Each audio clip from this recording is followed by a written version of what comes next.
Hello বন্ধুরা, কেমন আছেন আপনারা? আলহামদুলিল্লাহ, আমিও খুব ভালো আছি।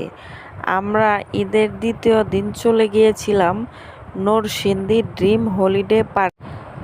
আর সেখানে গিয়ে কি বলবো রুহান বাবুর কথা, সে তো অনেক আনন্দিত, অনেক খুশি। আর সে ওয়াটার পার্কে গিয়ে দেখেন কি সুন্দর আনন্দ করতেছে, কি সুন্দর ডান্স করতেছে। পাশে তার আব্বু ডান্স করতেছে, তার সাথে খালামণিও আছে, আর সামনে আমিও আছি।